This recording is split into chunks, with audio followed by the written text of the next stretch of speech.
Hey guys, welcome to another episode of the A3U Review. In this episode, we're going to take a look, actually a final look, at both production versions of MakeToys Gundog. And then we're also going to take a look at a line that's kind of underrated. That would be the Transformers Adventure line from Takara. And we're going to look at one of the more favorite characters, and that would be Drift, along with a couple of other items in that line. My name's Alex. I'm Boris. And you're watching the A3U Review.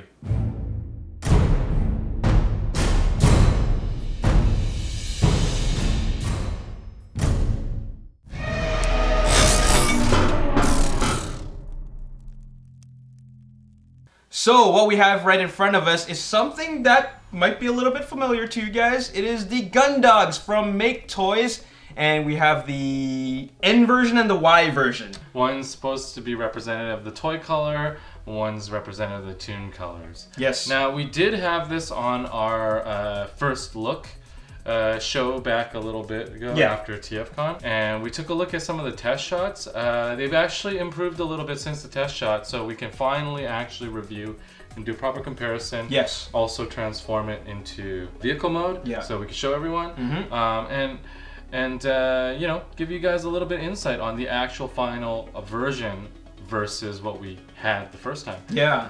So, you know, first impressions, you see the chrome and the silver right away. Yep. What strikes you? The chrome really stands out, by the way. It looks fantastic. But I like the detailing, the decoing on the, especially on the arms. It really gives that extra dimension to the figures. Because before, during the test shot phase, there wasn't much of that. Right? Yeah, it was missing a few of the details, Yeah, it helps a lot, I mean, in making the figure look better, because, I mean, look at these lines. I mean, look, the red and this, the white, it just adds much more to it. I think that what they did here is a good balance of you know, the main colors and the extra little bit of tiny details. If I just turn these around really quickly, Alex, you'll see that there is the tire, quite a big difference when it's done in the chrome finish. Yep. I think that back tire actually looks, for me, I like it in the chrome. It not only stands out to me, but it reminds me a lot of the toy version, which I always loved. Hound was one of my favorite toys. And then you also look at the nice merge between the chrome and the silver here. I find it gives it that little bit of contrast that's really necessary. And for some reason, I don't know about you, it feels like it's a little bit more high-end. Oh, for sure. Absolutely. Yeah, and in contrast, I think it's all about the details here.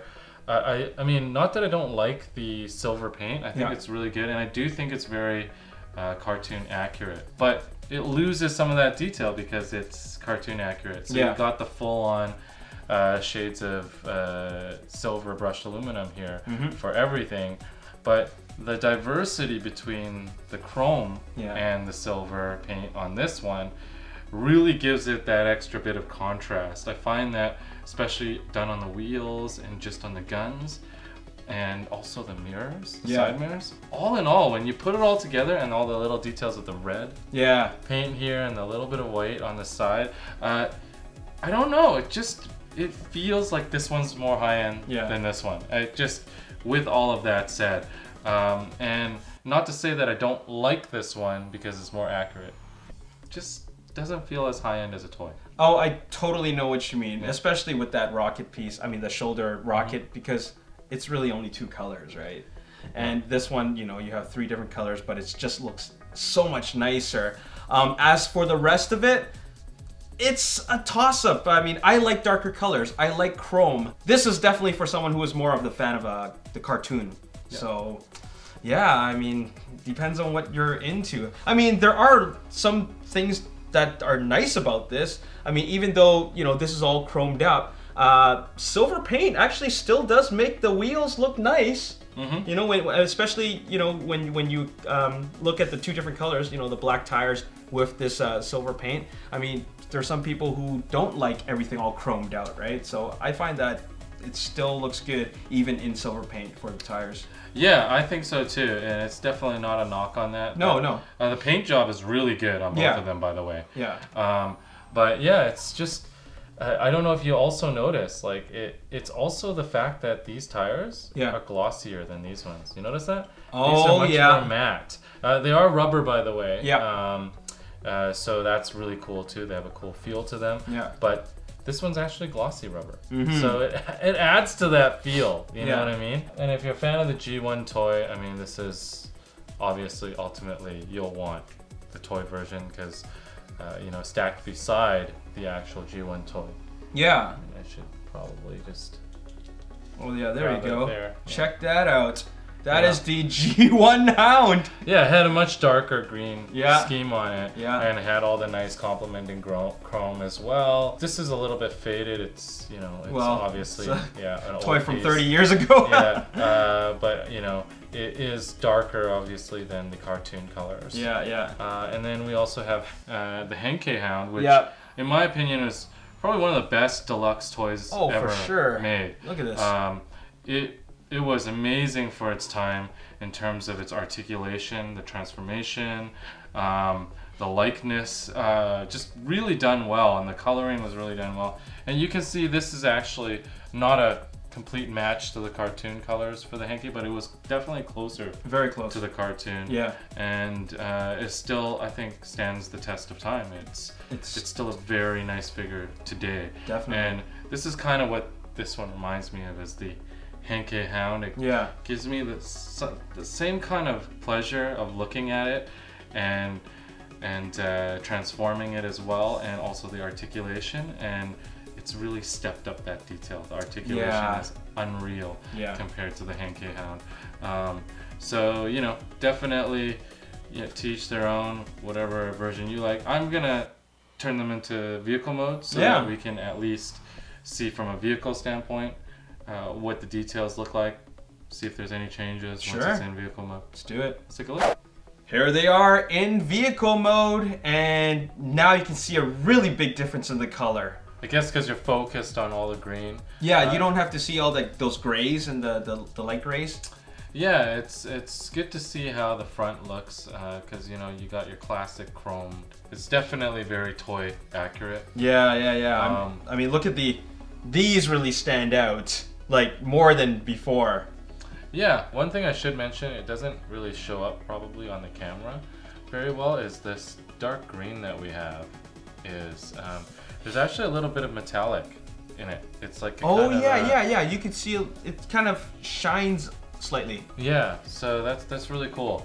It's a very nice touch. I believe this version is just steps it up that much more. Yeah. Although, you know, to be honest, Alex, this has actually been the more popular version on the actual, like, when we looked at a lot of our pre-orders and whatnot. Everyone did go for the tune colors, but you know, when you actually have it in hand, you could see where the toy version really shines. I still gotta say that I like this one more, especially in its Jeep mode. Same, and just to kind of bring out the old. Oh yeah, there we go. You gotta kind of bring out the old toy. You can really see how the parallels are really there. Overall, like, both offer a great alternative. So, you know, for me, I definitely gravitate towards the toy because I've always loved the toy, but it's pretty hard to say no to the cartoon accuracy. True. And the colors and the feel of this one just feels more anime. Yeah. And I think they've really pulled it off with the different types of paint jobs and styling. Yeah.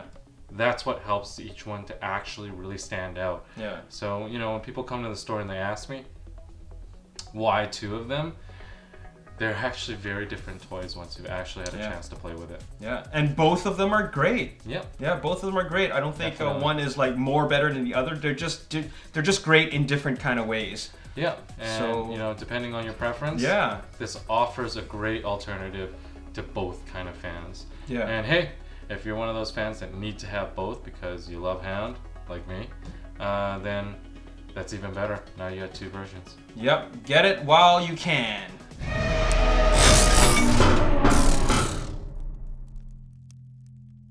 Next up, we have the Drift from the TAV line, the Transformer Adventure line, the Japanese counterpart to the North American RID line. Yep, robots in disguise. That's right. And I think, you know, this hasn't really been getting a lot of attention. We actually haven't done we haven't. TAV line. I would say that for the most part, the TAV line, it really shines when you look at its alt modes, and we're going to look at the alt mode in a second here. But, you know, I wanted to kind of highlight some of the figures that do look a little bit better. And Drift is one of those ones that I actually thought looked great in robot mode, or bot mode, and vehicle mode. You know, what we have here is Takara's Drift Origin version. Yes. And this is also Takara's regular Drift release. Yes.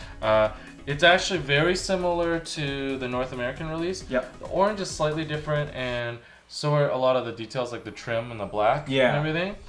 So, you know, when you put them side by side, it actually is a slight difference, and Takara version, of course, looks a little bit more complete, just by eyeballing it. Yeah. But the North American version, for the price point, is not a bad version at all. It's also a very great toy, so I would recommend picking it up.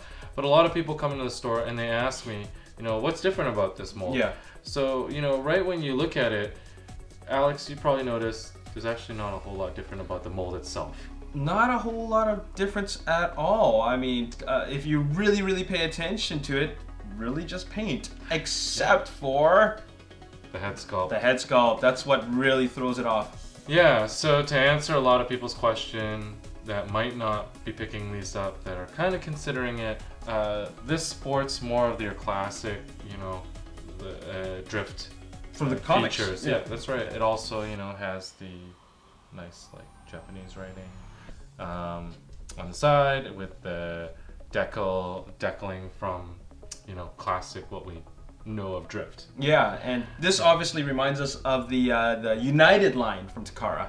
Yeah, definitely. The toy itself reminds me of the United version of the toy. And then otherwise, like I said, it's very much the same mold. So both molds are really super awesome. But I just love the new redeco on. Yeah. And something really cool about this toy too, I mean, Drift is a samurai, so he comes with like two samurai swords. Two swords, yeah. And two katanas. And there's actually a holster for it on the side of this toy. So very cool looking holster. I love this toy for, you know, that alone. Yeah. But yeah, to kind of show off the kind of redecoing, we should probably just transform it into vehicle mode too. Yeah. And just have a look at that. Let's do it. Here is the two Drifts in their vehicle modes, and man, it's like black and white. Well, yellow, black and orange. Yellow, yeah, orange and white. Orange and white, rather. To be exact. Yeah. It's a very cool vehicle mode, right? Yeah, it's like a cross between a Lamborghini and a Bugatti. I don't know. Some sort of supercar. Yeah. In the fictional world. Yeah, definitely. It looks really cool. The Drift Origin version specifically comes in a 2-pack with Jazz, and both are excellent looking cars. We'll take a look at it in a sec. But you know, you can really see that there's quite a difference in deco. Yeah. Of course, like even in the beginning when we had it in bot mode, but in the vehicle mode, it really does set it off. I love all the little decaling in the front here and also on the side. It looks really good, and it reminds you of the classic Drift. Otherwise, it's not different mold at all. No, not at all. Feel like there's some sort of differences. There isn't.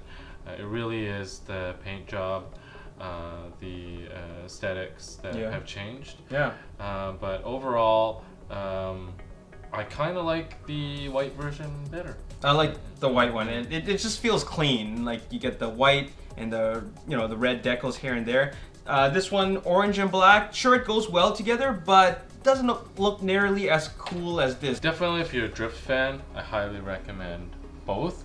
But if you had to choose one, I mean, I think this one's a really good option. Yeah. And like I said, if you get in the 2-pack with the Jazz, it's not a bad deal. And also, Jazz looks really cool as a car, as we'll find out later.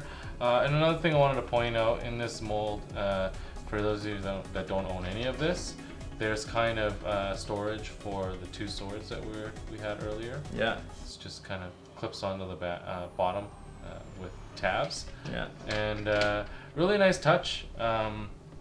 Like I said, there's some real surprises and real gems in this line. Yeah. Later on, we'll also see this Sideswipe. Yeah, yeah. A cool looking car as well, and it differs from the North American version quite a bit. Yeah. And the TAV version. So yeah, let's take a look at the rest of the TAV line really quick. Sure. Now let's look at all the other cool stuff you can get from this amazing line. Yeah, I mean, I'm just selecting some of the ones that I thought stood out to me. This line is actually quite large. Yeah. But as you can see, here's the Jazz that I mentioned as well. Yeah. Jazz, in order to get the Drift Origin, it actually comes in a 2-pack. Yeah. With Jazz and Drift Origin version. Now, if you haven't picked up Jazz yet, I highly recommend the 2-pack because it's actually a good deal. It's a great deal for both of them, and you get the cool redeco of Drift. And you know, in vehicle mode, Jazz actually looks really cool. And this is what I'm saying about this line. The alt modes actually look really, really good. Yeah. Same thing with Sideswipe, and in robot mode, he looks good too. And he's got really cool gimmick where, you know, his sword also has a holster in the back, so it just kind of slides across him. It's really, really awesome. The transformation is actually really cool for a simple deluxe. Yeah. And of course you have, this is not released in North America. This is the TAV33 Ultimate mode. Yeah. Ultimate mode. And there was something similar that came out, the TAV21, which was super popular because it didn't come out in North America. Yeah. It sported the blue legs and not quite as much detail. But it transformed into a big truck carrier thing. Yeah. You could fit one car in. It was actually really cool because it could fit the car in there. Yeah. So a lot of people liked the playability of that. This is the ultimate version, so it actually comes with all the chrome. It looks actually quite a bit better. Yeah. They remolded the front chest, and they did all this nice chroming and all this nice silver detail. Same kind of gimmick, you can fit the cars in, and this one's not offered in North America, and it's actually very reasonably priced for a Takara toy. So highly recommend some of these things together. He's got kind of long legs, but you know, it makes sense because he's got to fit the cars in. Sure. And then another just quick thing, question that I get a lot too. This is available in North America as well, only because we did the drift comparison. A lot of people are wondering if the Microshooter drift is the same thing. Now the Microshooters, they're not the same as the regular transformable robots. They transform to allow shooting of these little micron things.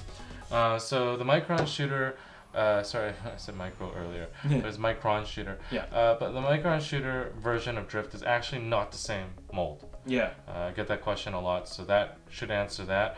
I personally don't like the transformation of the Micron shooter version as much because it's really meant to just kind of tuck in simply just to shoot out the Micron.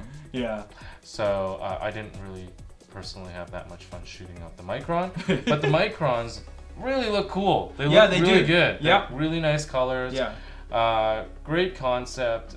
So you know, if you're a completionist, obviously there are a couple Micron shooters in the line that are very cool that you should be getting.